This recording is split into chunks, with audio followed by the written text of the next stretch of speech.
Okay, so the thumbnail and the title is not hyperbolic. I'm thinking I'm done. Let's get into it.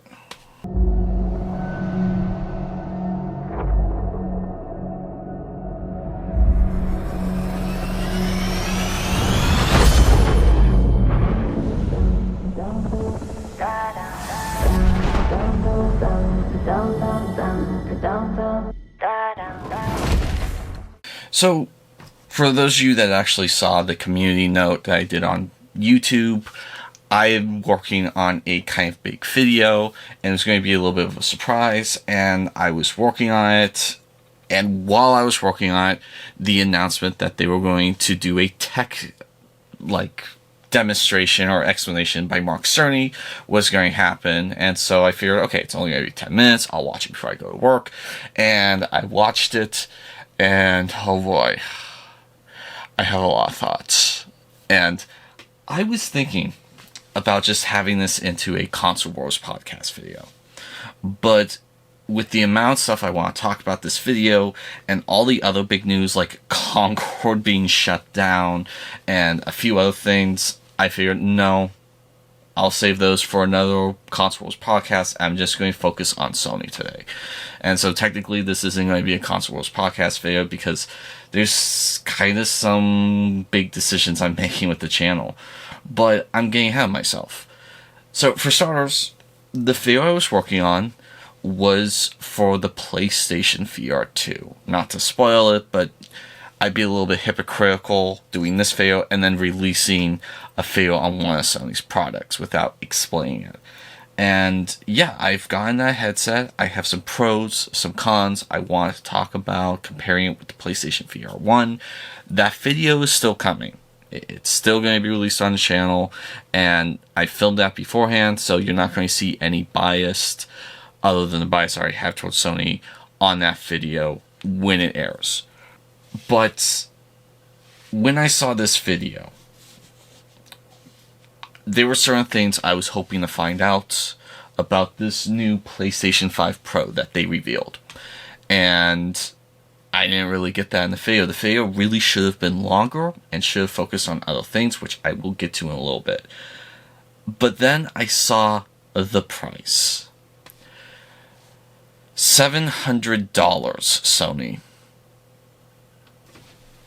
You know, my girlfriend got me these glasses, and I said I'll use them for the next time I'm going to be ranting about something or whatnot. I did not think that was going to be anytime soon, but you know what? I'm a little pissed. And I understand how ridiculous these things look, but you know what? I'm going with it.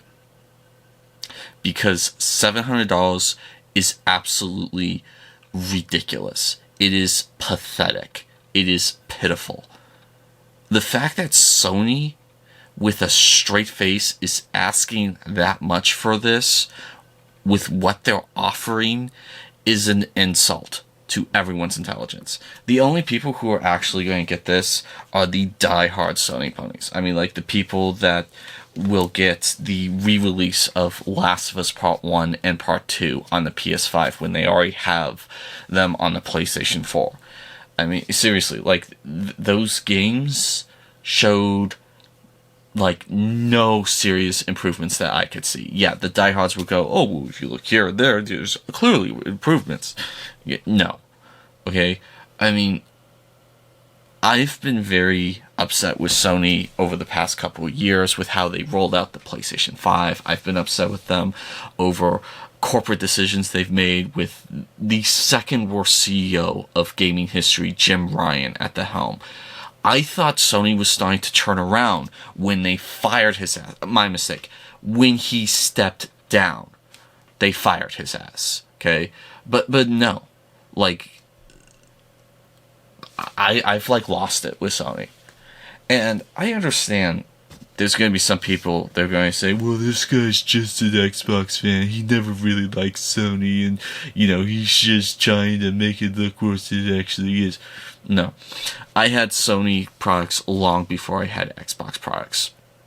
I have an entire collection of PS1, PS2, PS3, PlayStation 3 Move, PlayStation 3D games. I have an entire collection of PS4, PSVR 1, PlayStation 5, PlayStation VR 2 games, PlayStation Portal, and 1 second. I even have a freaking Vita. Alright? No diehard Xbox shill has a Vita. So, I was a PlayStation fan. And I had some hope for the company after they got rid of Jim Ryan. I liked kind of the idea of them having kind of two CEOs, one focusing on the corporate side of things, one focusing on the gaming side of things. I thought, okay, that's kind of an interesting idea.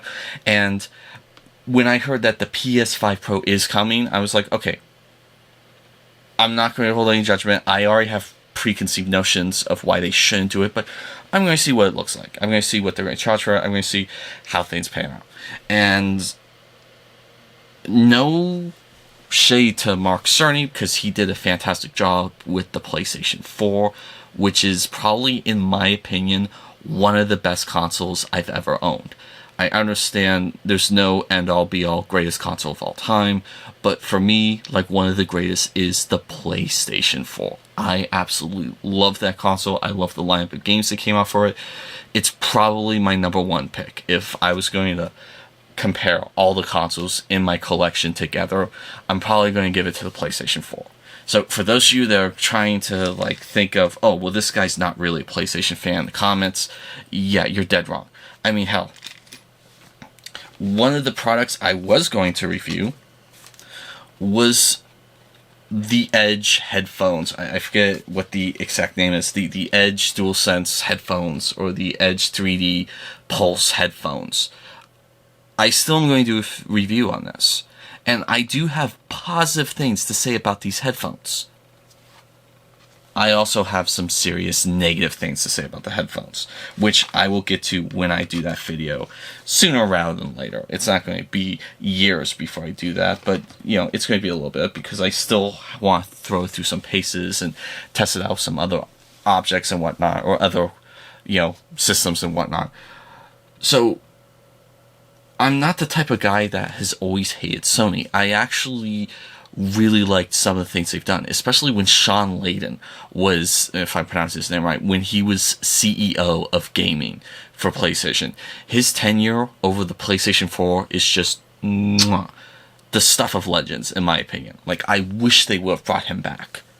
But they roll out this video, and no shade to Mark Cerny, going back to what I said before I went on that rant, I think the guy is good for the company, but he kind of felt like a sacrificial lamb in this video, because there were so many things that should have been talked about in the video that they didn't do.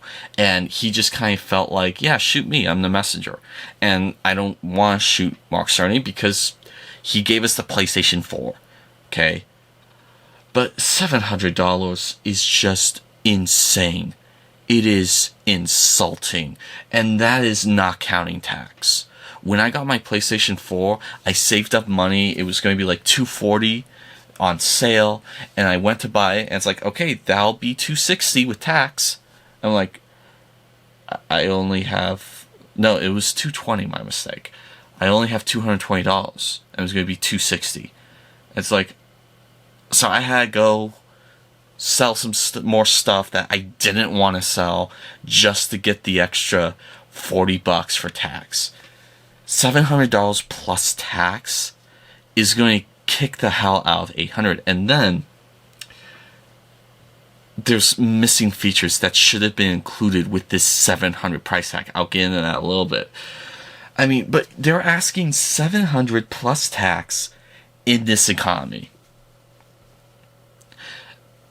I won't say this is the worst economy we've ever been in, but it's not the best. It's not even half good. We're in a very bad economy right now, and anyone who tries saying differently is lying to you or has not been actually following our economy. We are in a really bad economy now, and you're trying to squeeze $700 plus tax out of people. And then the other thing that really pisses me off, this is one of the things, of the many things that piss me off about Sony. Typically, when you have a console release, after a year or two, you give it a little price cut. And then for the next season, you give it another little price cut. And about the halfway point, it's almost about half its original price.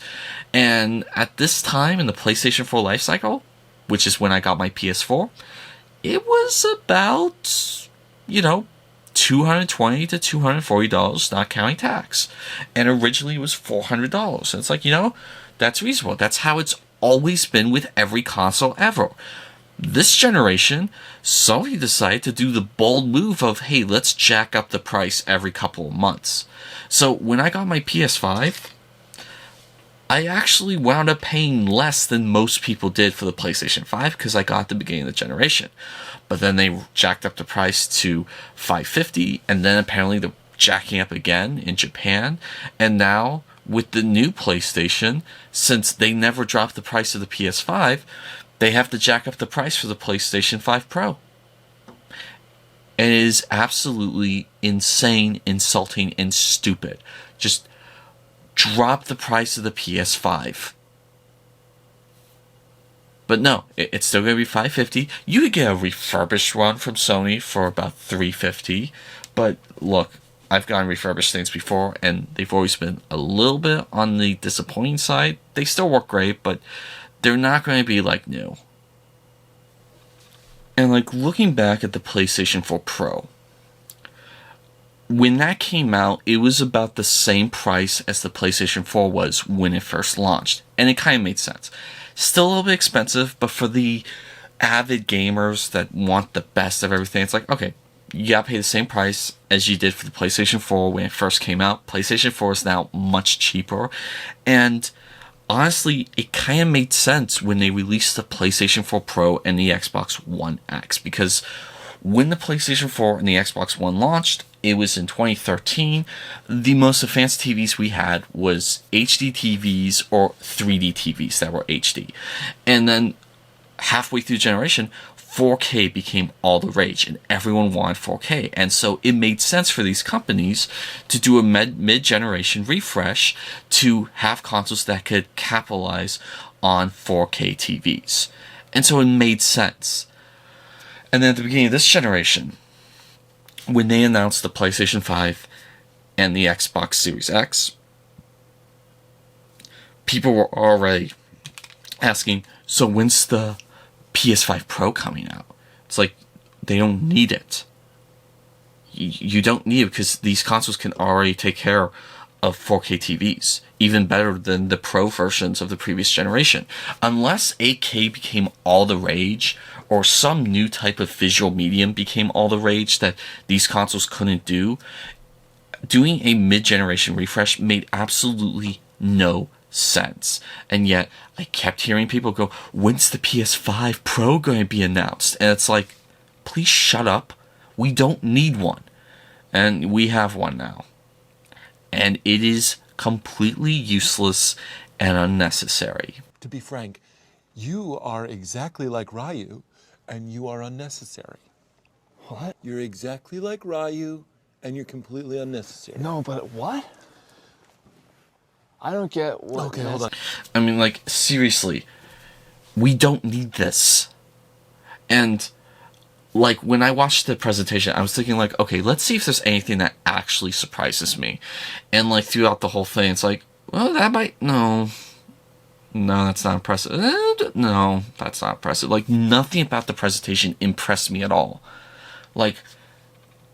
I have no interest in getting rid of my PS5 to get a PS5 Pro. Not at all. Especially since how I would have done it, and how most people would have done it, is, hey, I'm going to sell my current system, get that price down a little bit, and I may have to pay $150 extra on top of what I get off my system to get this. But no, best case scenario, I might be able to get $400 for that. If I'm really lucky and I find someone who's willing to pay that, which is easier said than done. I still would have to pay another $300 or $400 just to get the Pro. And then the other thing that just blew my mind, they decided they could get away with this price because, I shit you not, they felt there was no competition against them for a mid-generation console, so they figured they could price it whatever they wanted.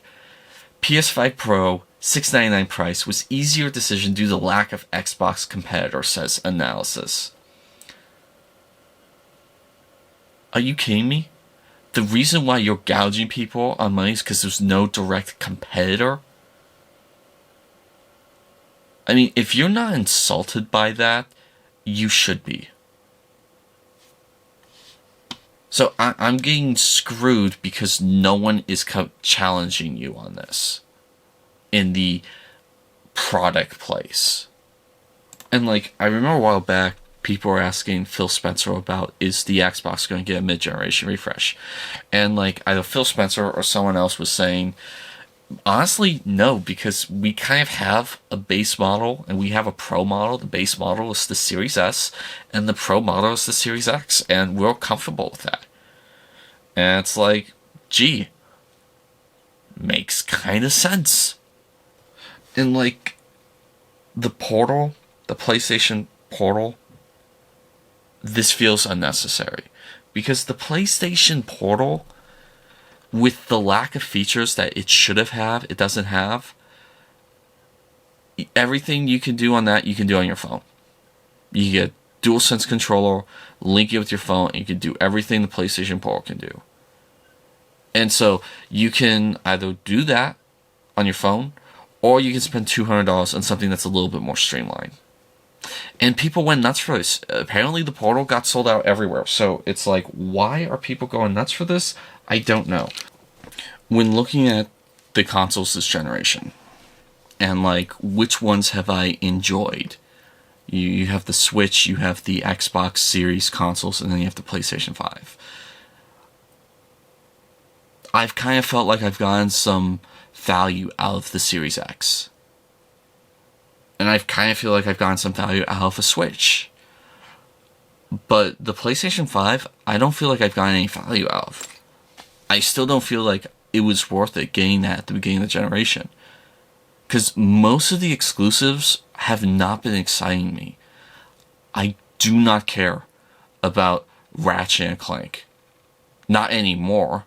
I could get into a whole tangent about how Ratchet & Clank was ruined for me with, Rift Apart. I'm not interested in Returnal. I'm not interested in Mary Jane 2.0. I'm sorry, Spider-Man 2. I called it Mary Jane 2.0 because the game's about Mary Jane. It's not about Spider-Man. I'm not interested in Indiana Jones. I'm not interested in the new Wolverine game coming up. I'm not interested in anything Naughty Dog's doing. So, like, seriously, the two games that I got that were kind of showcases for the PlayStation 5, God of War Ragnarok and Horizon Forbidden West, those are playable on the PlayStation 4. So, I have not gotten my value out of the PS5 yet. The only thing that's kind of giving me some value out of the PlayStation 5 is the PlayStation VR 2. And that is on condition you have to spend $1,000. I didn't do that, but the average person has to spend over $1,000 to be able to enjoy PlayStation VR 2, because they need to get PlayStation 5, and then they need to spend the same amount of price on a PlayStation VR 2. I'll talk more about that in the PlayStation VR 2 video that I'm working on.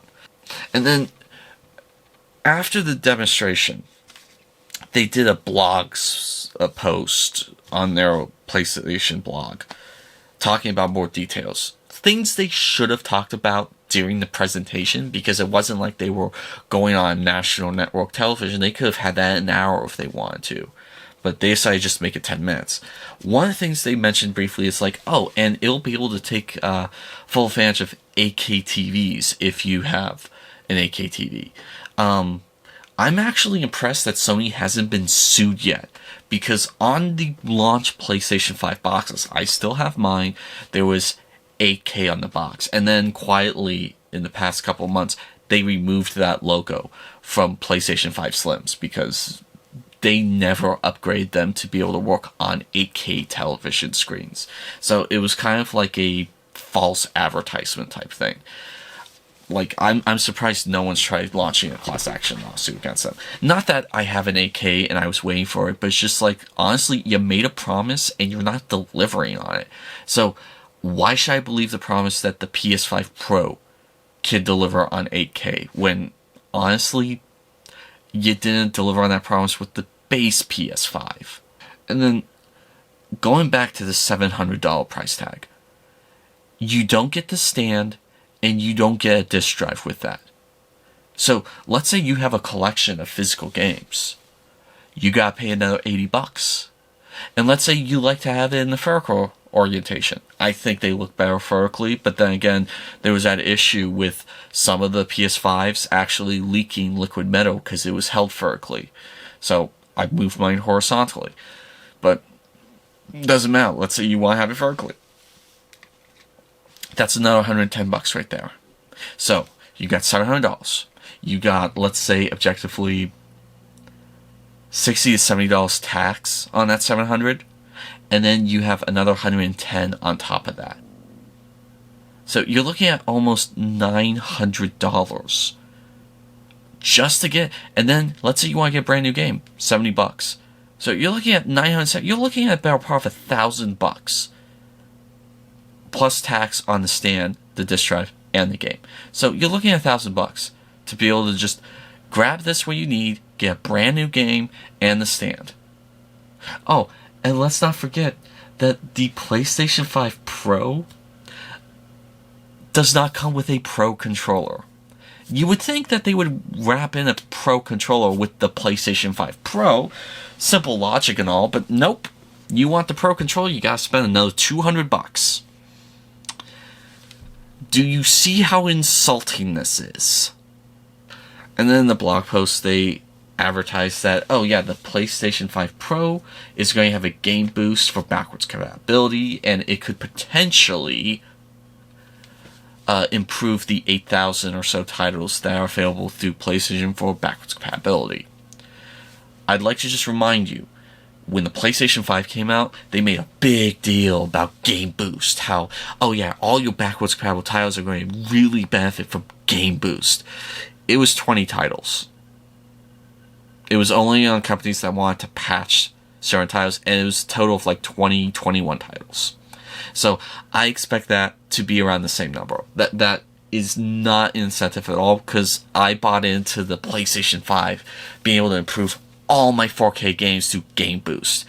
And the most the PlayStation 5 does is it lets you run old PS4 games in PS4 Pro settings. So that's nice for anyone who doesn't have a PlayStation 4 Pro and they got PS5. They kind of have a PS4 Pro wrapped in, but for the PS5 Game Boost, it's 20 games, and it'll probably be the same amount with the PS5 Pro.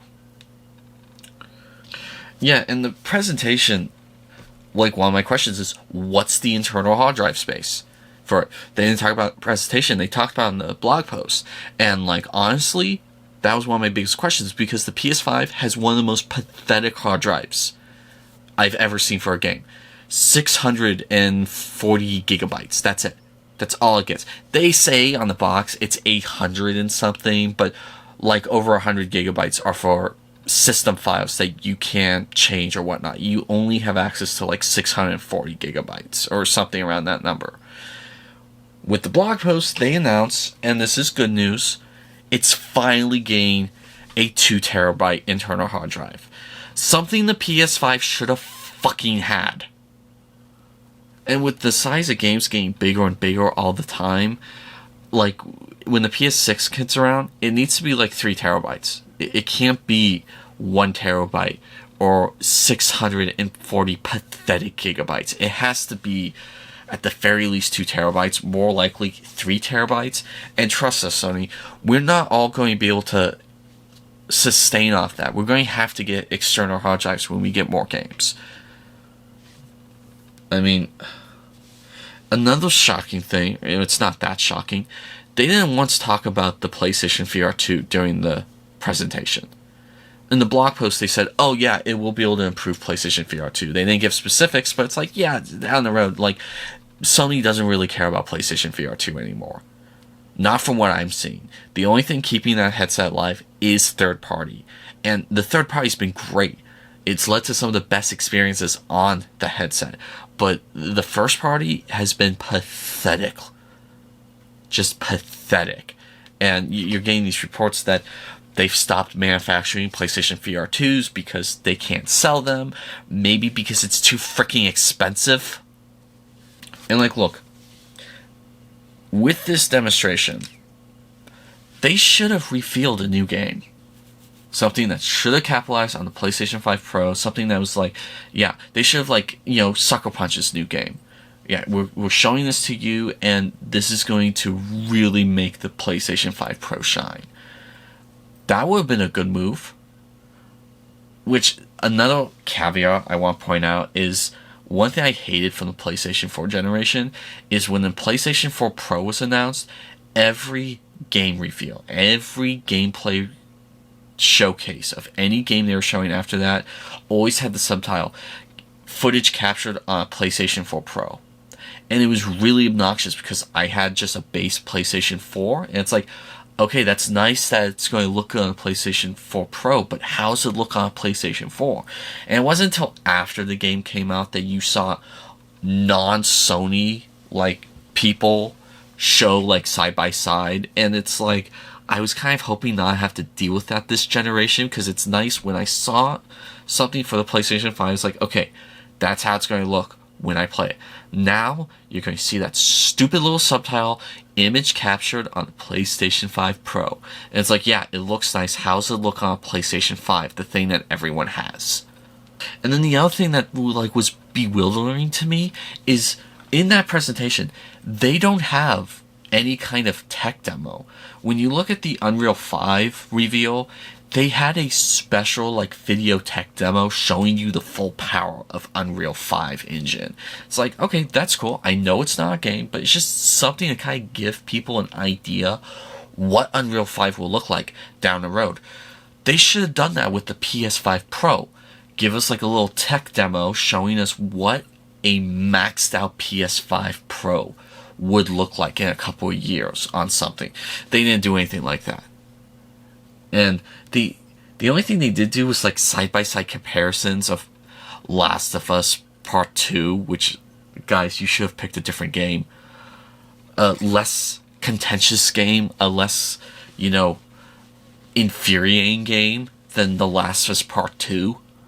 You know, something that people enjoyed, like Returnal. Look, Returnal's not my cup of tea, but it would have been nice to have seen a side-by-side of that instead of something that pissed off most YouTube content creators for the shit that Naughty Dog pulled on back in 2020. That's a whole other, you know, can of worms that I won't get into. But, I mean, the side-by-sides they were showing, it's like, okay, when you really squint and look up close, you can see some improvements with the PS5 Pro over PS5, but the improvements are, like, almost nothing. It's like, so basically, for $700, my shit can run a little quicker. I'm sorry, it's not worth it. I mean, if it was like the difference between PS3 and PS4, okay, now we're getting somewhere. Even with PlayStation 4 and PlayStation 4 Pro, you could kind of see, like, wow, it's so much clearer and crisper, and it's moving smoother, and, like, you could see the improvements on the PlayStation 4 Pro from the PlayStation 4. I was looking at the tech showcase that Mark Cerny was doing. It's just like, okay, it looks like 5% smoother, and like, at distance, it's a little bit more rendered. It's like, honestly, I'm not going to be crying when I'm playing a new game from 2026 on the PlayStation 5. It's like, man, if only I had PS5 Pro. That's not going to happen. Like, what would have excited me with this announcement would have been like, hey, we're adding a special dedicated Wi-Fi chip to the PS5 Pro so that when you play your Portal, you don't have to be online as long as you're in the room. Obviously, if you're out about town and you're traveling someplace overseas, you're going to need internet. But if you're in your room and someone needs a TV, you can just kick on the PlayStation Portal and you don't have to worry about internet connectivity or whatnot. Like, that would have been an awesome selling point. And before you go, well, Chris, there's no technology out there like that, I present to you the MICA 2 chip. So, what this is the Wi-Fi chip off of a Wii U. And the Wii U, with their gamepad, had this chip on the gamepad. And they also had a chip in the Wii U itself. What this chip does is it allows you to play stuff on the gamepad without a TV, without internet. And I had to replace the one on the gamepad I got because it was a damaged console and this chip didn't work anymore. But this is the defective one. If they had installed this tiny chip on the PS5 Pro and made it so that the PlayStation Portal could be played within a distance without internet, one, that would have been a huge selling point. And two, that would have been a huge selling point for the PlayStation Portal. That would have been something that my phone couldn't do. But no, Sony didn't do that. Another thing that would have been awesome is if they said, hey, we are adding in the equivalent of a cell processor into the PS5 Pro so you can actually play PS3 games on your PS5 now. That would have been huge. And probably they would have been able to replicate the cell processor cheaper than they could have back then. They didn't do anything like that.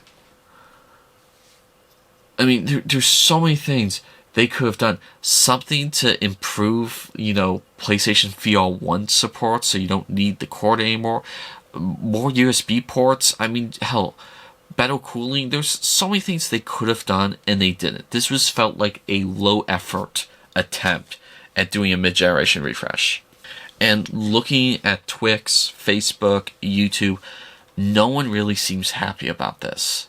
Like, everyone seems kind of pissed off that they're doing this, because if you remember back to the PlayStation 3, they overcharged the PlayStation 3 when they first launched it, and it drastically hurt their sales. They had to do a massive price cut, dropping it down to $300, and then the PlayStation 3 started to sell. Now, in all fairness, that was a launch console. This is a mid-generation refresh. So, one could make the argument, look, if you can't afford it, just get a PS5. You're still going to be able to enjoy everything, and you're absolutely right. If you can't afford this, just get a PS5, and honestly, you're going to be able to enjoy it about as much as someone who has a PS5 Pro. You're not going to see any drastic improvements, at least what they're showing me.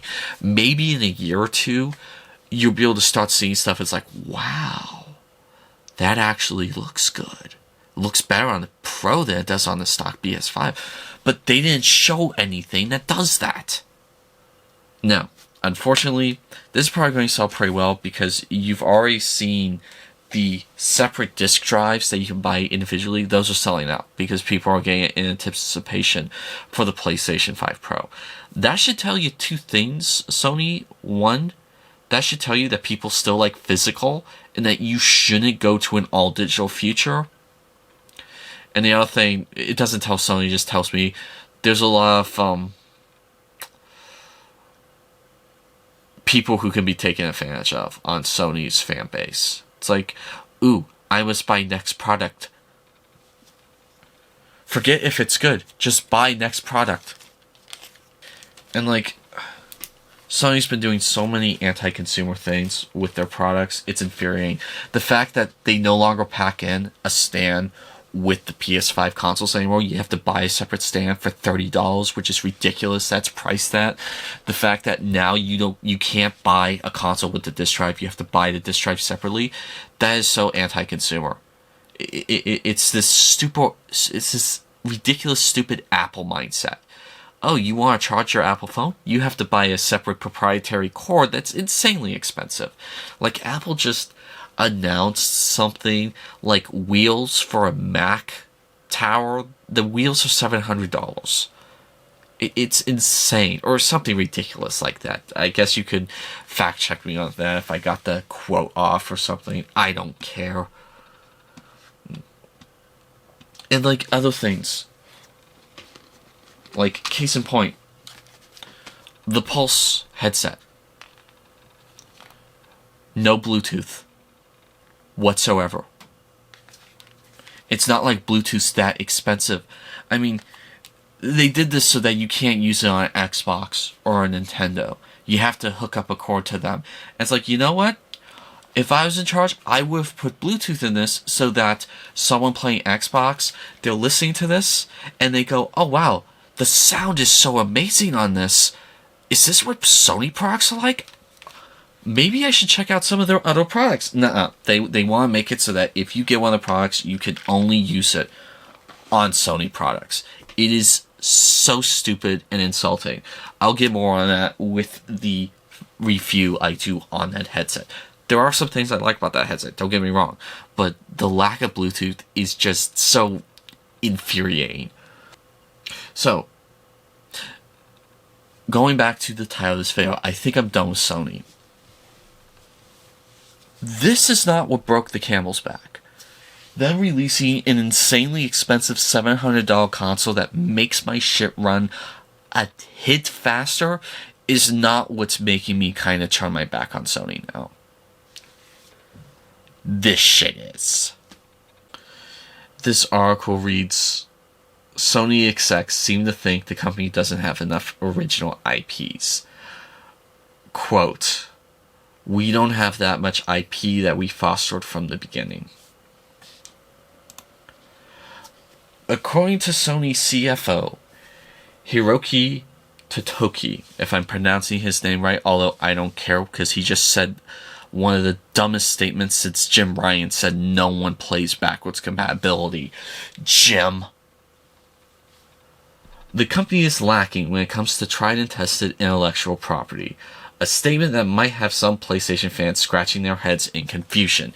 You're damn right. Okay, so, like, I always thought it was a stupid IP, but do you not remember Propa the Rapper? I never cared for it, but people really love that IP. You know, you could do something else in that. Here's another one off the top of my head. Twisted Metal. They just had a pretty successful first season on Peacock of it. You could do something with that. Oh no, we don't have any IPs. How about Medieval? No, that doesn't register. Maybe a Knack? That's an IP from the PlayStation 4 era. You could do something else with that. You could do more with Ratchet and Clank, although that's pretty tarnished right now. How about Sly Cooper? You don't want to do anything with Sly? I got one. Uncharted. Do something else with Uncharted. Or, here's one. You could do Jak and Daxter. That's an IP you guys had from the beginning. You could do something with that. Yeah, no. Or, how about Infamous? Do something else with Infamous. Instead of closing London studios, you could have had them do something with one of these IPs. Oh, I got one for you. It's a little tiny brand called Killzone. You could have fucking done something with Killzone or, Resistance. I got my hopes up when they re-released Resistance Retribution on the PS5. I got it because it's like, yes, I want to know that people like Resistance, so I'm going to buy a copy of Resistance Retribution on the PlayStation 5, even though I have a copy of it on PlayStation Portable. Yeah, no, I got my hopes up for nothing. If this is their mindset that they have, that means none of these IPs are being worked on. That means all they have is stupid shit like Fair Games. Like, you know what, Sony?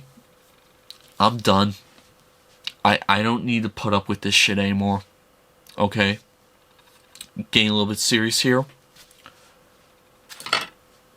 If you're not going to treat your consumer base with respect, and you're not going to give us the things we want, and you're going to overcharge us for shit that's not worth it, you don't need my money anymore.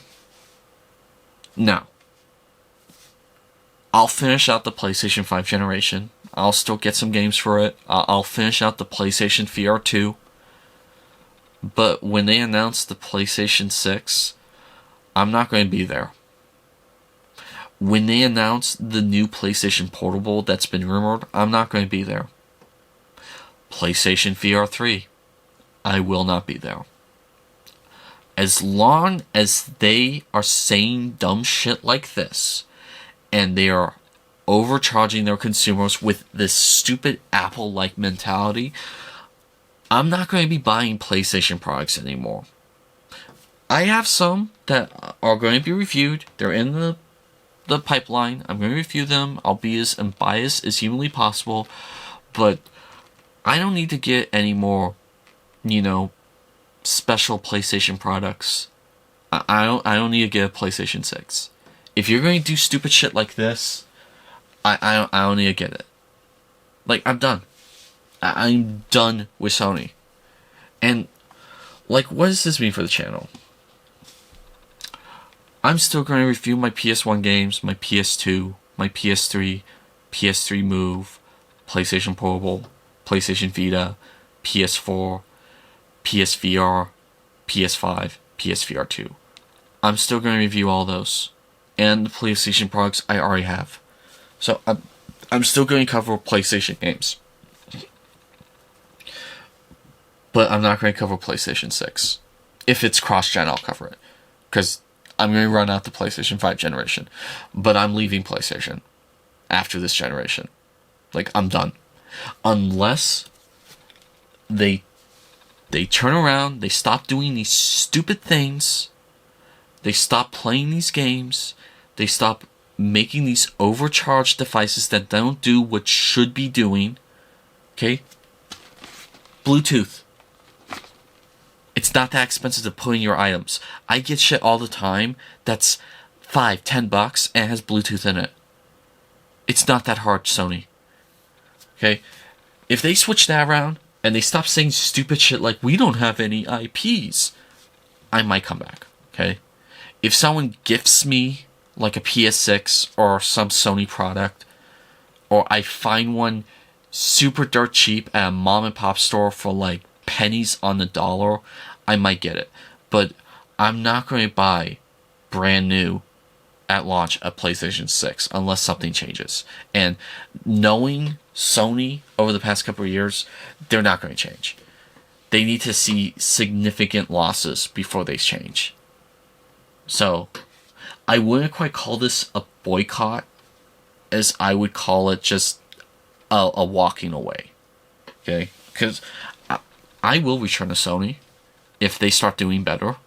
Okay? It's not like with Naughty Dog. Naughty Dog, I am boycotting because of the shit they did with YouTube content creators back in 2020.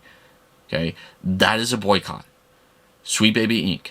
That is a boycott. I'm not getting anything else made by Sweet Baby Inc. Sony, I will come back to you if you start actually running the company with the customer base first instead of your profits first. Okay?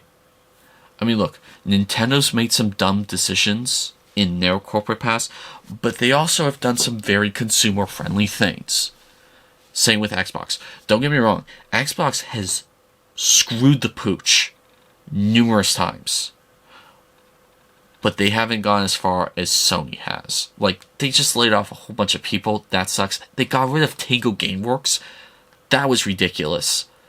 But they haven't done the monolithic Mount Rushmore amounts of crap decisions that you guys have done. And so, yeah, I'm walking away from Sony. I'm not buying any more of their products until something changes. Walking away, not a boycott. So, anyway, what do you guys think about the super affordable $700 for the PlayStation 5 Pro that makes your shit a little faster? Say off in the comments down below. That's been my thoughts on why I think I'm done with Sony. My PlayStation VR2 video is coming. The thumbnails are going to look weird as hell with that coming after this thumbnail, but if you watch the videos, you know where I'm at. My name is Chris Rucon with 11 Hour Reviews, and that will be all for today, Sony.